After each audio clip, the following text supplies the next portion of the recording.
This is the tale of the student Anselmus from The Golden Pot by E.T.A. Hoffmann. Der Goldene Topf. We begin part of the way through the 6th vigil, beginning with the headwords. Archivist Lindhorst's garden with some mockingbirds. The Golden Pot. English cursive script. Horrid pothooks. The Prince of the Spirits.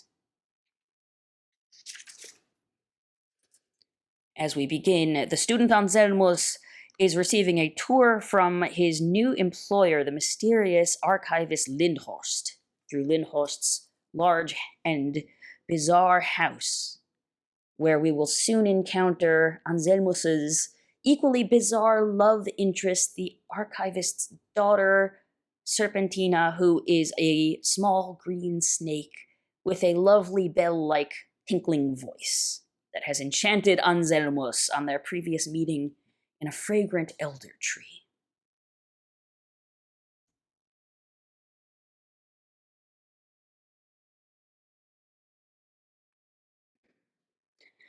The archivist strode through many more rooms with exotic decorations, so fast that the student following him had scarcely time even to glance at the gleaming, strangely shaped furniture and other unfamiliar objects with which they were all filled. Finally, they entered a large room, in which the archivist paused with upturned gaze, giving Anselmus time to feast his eyes on the magnificent sight afforded by the simple ornaments in this chamber.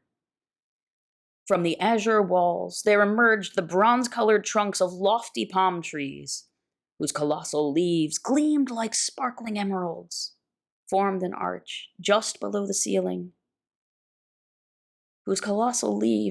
Gleaming like sparkling emeralds, formed an arch just below the ceiling. In the middle of the room, 3 Egyptian lions made of dark bronze supported a porphyry slab on which stood a simple golden pot. As soon as he saw it, Anselmus could not take his eyes away from the pot.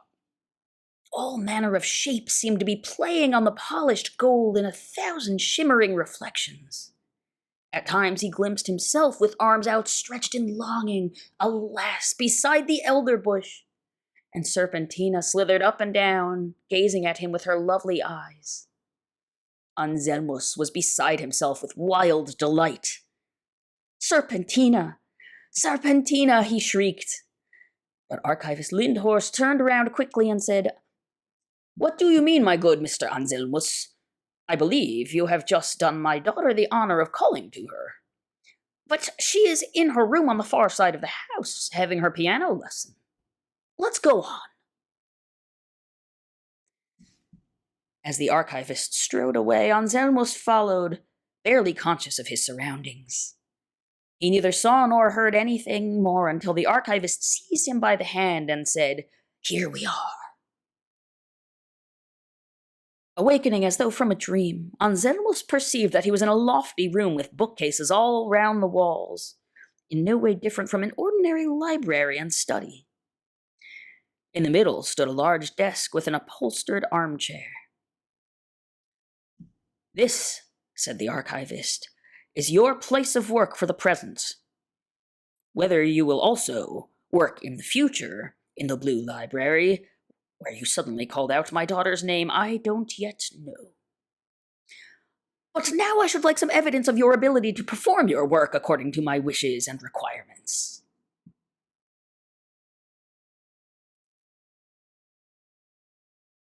Anselmus took courage and produced his drawings and calligraphic exercises from his pocket, feeling rather pleased with himself and certain of delighting the archivist by his remarkable talent. The archivist had scarcely set eyes on the first sheet, a piece of handwriting in the most elegant English style, when he gave a strange smile and shook his head. He did the same with every other sheet, so that the blood rushed to Anselmus's face. And finally, as the archivist's smile became altogether mocking and contemptuous, Anselmus burst out angrily, "Archivist, you seem less than satisfied with my modest talents?" "My dear Anselmus," said the archivist, "you have an excellent natural gift for the art of calligraphy. But for the present, I see, I must rely more on your hard work and goodwill than on your skill. Part of the trouble may be the bad materials that you have been using." The student spoke at some length about how everyone else had acknowledged his skill, and about his Indian ink and his special chosen raven's quill pens. But the archivist handed him the sheet in English style and said, "Judge for yourself." Anselmus was thunderstruck to see how wretched his handwriting looked. The strokes were not rounded. The pressure had not been properly applied. The capitals and small letters were out of proportion. Here and there a line was written with moderate success, but spoiled by horrid pothooks, such as schoolboys might scrawl. "Besides," went on the archivist, "your ink is not durable." He dipped his finger in a glass of water, dabbed it gently on the letters, whereupon all the writing vanished without a trace. Anselmus felt as though some monster were clutching his throat. Unable to utter a single word, he stood there with the unlucky sheet of paper in his hand. The archivist, however, laughed loudly and said, "Don't be downcast, my esteemed Mr. Anselmus. The feats that you have not yet accomplished may prove easier here. In any case, you will probably find better materials here than you had before. Pluck up your spirits and set to work." The archivist now unlocked a cupboard and fetched a black semi-liquid substance which emitted a very peculiar smell. Sharp-pointed pens in strange colors, a sheet of paper of exceptional whiteness and smoothness, and finally, an Arabic manuscript. As soon as Anselmus had sat down to work, he left the room. Anselmus had often copied Arabic script before, and so the first task did not seem too difficult. "How the pothooks got into my beautiful English cursive script only God and the archivist can tell," he said. "But I'll take my oath that they are not of my making." Every word that he managed to inscribe on the parchment increased his spirits and likewise his skill. The pens were indeed splendid to write with, and the mysterious pitch-black ink flowed obediently onto the dazzling white parchment. He worked away diligently with intense concentration. He felt more and more at home in the lonely room, perfectly contented with the task before him, and hopeful of accomplishing it and earning his reward. On the stroke of 3, the archivist called him into the next room, where an excellent lunch was ready. At table, the archivist was in an exceptionally cheerful mood. He inquired about Anselmus's friends Sub-Rector Pohlmann and Registrary Herbrandt, and had many good stories to tell about the latter in particular. Anselmus greatly enjoyed the old Rhine wine, which made him more talkative than he generally was. On the stroke of 4, he got up to go to his work, and the archivist seemed well pleased by his punctuality. The copying of Arabic characters had gone well even before the meal, but now the work went better still. Anselmus was himself astonished at the rapidity and ease with which he managed to copy the curlicues of the foreign script. But there seemed to be a voice coming from his innermost heart and whispering audibly, "Ah, could you accomplish this if she were not in your heart and mind, and if you did not believe in her and her love?" Then a faint, faint lisping, a crystal tinkling could be heard floating through the room. "I am near, near, near you. I will help you. Be brave. Be steadfast, dear Anselmus. I am working with you, so that you shall be mine." And as soon as he heard these sounds with inward delight, he began to understand the unknown characters. He scarcely needed to look at the original anymore. It was as though the characters were already traced on the parchment and needed only to be filled in with black ink by his practiced hand. Anselmus went on working, with lovely sounds floating around him like sweet, delicate breathings, until the clock struck 6, and Archivist Lindhorst entered the room. He went over to the table with a strange smile. Anselmus stood up in the silence, while the archivist continued to smile at him as though in scornful mockery. Hardly had he looked into Anselmus's copy, however, that his smile vanished, and all his facial muscles moved to express a profound and solemn gravity. He no longer seemed the same man. His eyes, instead of their usual fiery sparkle, now turned upon Anselmus a look of indescribable gentleness. A mild blush mantled his pallid cheeks, and his soft and well-shaped lips, no longer pursed in irony, seemed about to open and deliver words of penetrating wisdom. His entire figure was taller and more dignified. The ample folds of his dressing gown covered his shoulders and chest like a royal robe, and the white curls on his broad and lofty forehead were enclosed by a narrow circlet of gold. "Young man," began the archivist in a solemn tone, "young man, long before you suspected them, I already perceived all the hidden links binding you to my dearest and most sacred possession. Serpentina loves you, and a strange destiny whose fateful threads were spun by malign powers will be fulfilled when she is yours and you receive the golden pot which belongs to her as an indispensable dowry. But your happiness in a higher life can only be born from struggle. You are beset by malign forces, and only the inner strength with which you resist their attacks can save you from disgrace and perdition. By working here, you will pass your apprenticeship, and provided you persevere in the task you are obliged to begin, faith and insight will lead you to your goal, which is close at hand. Carry her always in your heart, Serpentina, who loves you, and you will behold the magnificent wonders of the golden pot, and be happy forevermore. Farewell. Archivist Lindhorst will expect you tomorrow at 12 in your study. Farewell." The archivist gently thrust Anselmus out of the door and locked it. Anselmus found himself in the room where he had eaten. Its only door opened onto the hallway.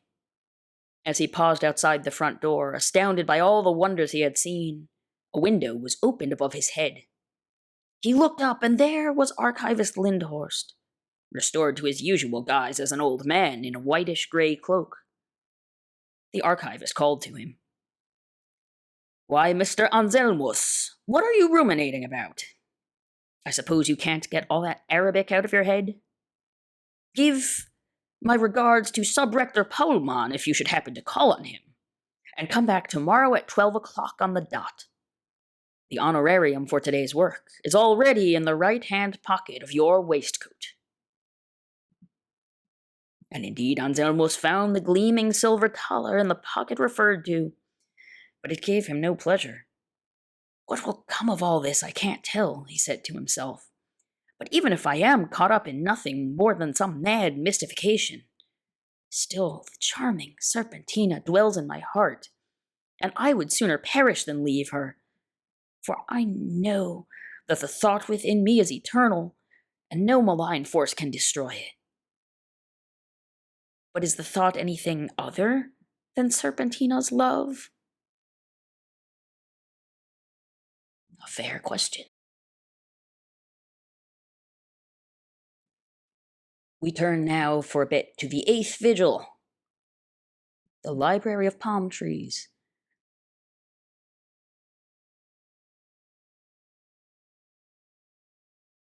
The student Anselmus had now been working in Archivist Lindhorst's house for several days. The time he spent there was the happiest of his life, for constantly hearing lovely sounds and Serpentina's comforting words, indeed occasionally feeling the gentle touch of her breath, he was filled by a sense of well-being that he had never known before, and that sometimes rose to the highest pitch of bliss. All the hardships and petty worries of his wretched existence had vanished from his mind, and in the new light which had opened up before him like bright sunlight, he was able to understand all the wonders of a higher world, which otherwise would have filled him with amazement, indeed, horror. His copying went on very fast, for it seemed more and more that he was only inscribing the parchment with long familiar characters, and scarcely needed to glance at the original in order to reproduce everything with the utmost precision. The archivist was rarely to be seen except at mealtimes, but he always appeared at the precise moment when Anselmus had finished the last character of a manuscript and gave him another. Then he departed in silence, after stirring the ink with a small black rod and replacing the used pens with new and sharper ones. One day, when Anselmus had climbed the stairs on the stroke of 12, the door by which he normally entered proved to be locked, and the archivist, in his wondrous dressing gown, strewn with images of brilliant flowers, appeared from the other side. "Come in by this door today, my dear Anselmus," he called, "for we must go into the room where the masters of Bhagavad Gita are awaiting us." The archivist strode along the corridor and led Anselmus through the same large and small rooms on his first visit. Once more Anselmus was astounded by the magnificence of the conservatory, but he could now perceive that many of the strange flowers hanging on the dark bushes were in fact insects, resplendent in gleaming colors, flapping their little wings and dancing and flitting in a swarm as though caressing one another with their proboscis. As for the rose-pink and sky-blue birds, they had turned into fragrant flowers, and the scent they emitted rose from their cupped petals in soft, lovely tones which mingled with the whisper of distant fountains and the murmuring of the lofty trees and shrubs to form mysterious chords that uttered a deep, sorrowful yearning. The mockingbirds, which had teased and tormented him before, now fluttered round his head once more, increasingly crying in their small, clear voices, "Not so fast, my scholarly friend. Don't keep staring into the clouds. You might fall flat on your face. He, put on your powdered coat, my scholarly friend. Neighbor Screech Owl will dress your wig." And so they went on, uttering all manner of foolish chatter until Anselmus left the conservatory. Finally, the archivist entered the azure room. The porphyry stand with the golden pot had vanished, and in their place in the middle of the room was a table draped in purple velvet. On it lay the writing materials with which Anselmus was familiar, and before it stood an armchair with similar drapery. "My dear Anselmus," said the archivist, "you have now, to my great satisfaction, copied many manuscripts, quickly and accurately. You have gained my confidence. But the most important task remains to be done. And that is to copy, or rather paint, certain works written in special characters, which I keep in this room, and which can only be copied on the spot. You will therefore work here in the future, but I must urge you to exercise the utmost care and concentration. One wrong stroke, or, heaven forfend, a blot on the original, would plunge you into misfortune." Anselmus noticed small emerald green leaves protruding from the golden trunks of the palm trees. The archivist grasped one of those leaves, and Anselmus realized that the leaf actually consisted of a roll of parchment, which the archivist spread out on the table before him. Anselmus was astonished by the strangely intertwined characters and at the sight of the many dots, strokes, dashes, and curlicues, which seemed by turns to represent plants or mosses or animal shapes. His courage almost failed him. Wondering if he would be able to copy all these signs exactly, he fell into deep meditation.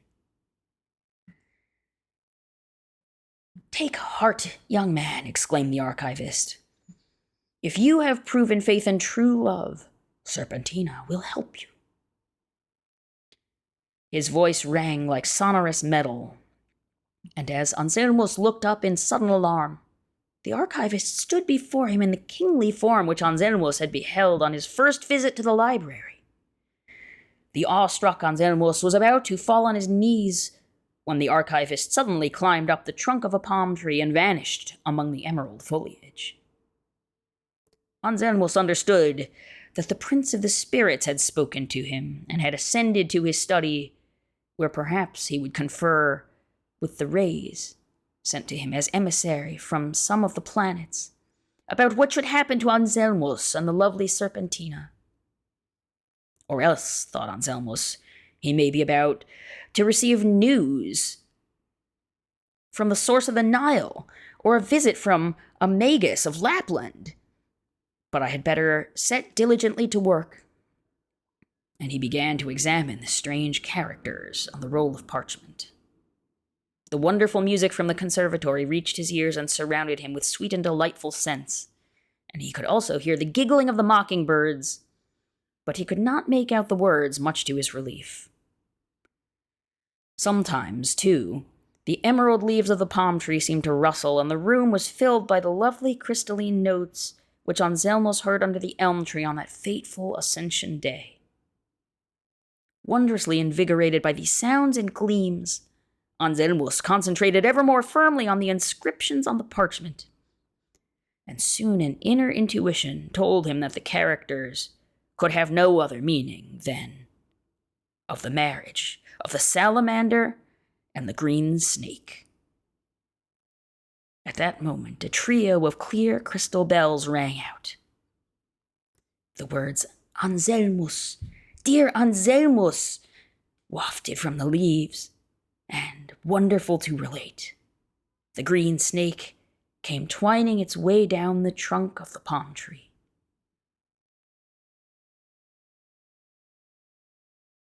We will interrupt here the 8th vigil and pick up a bit later.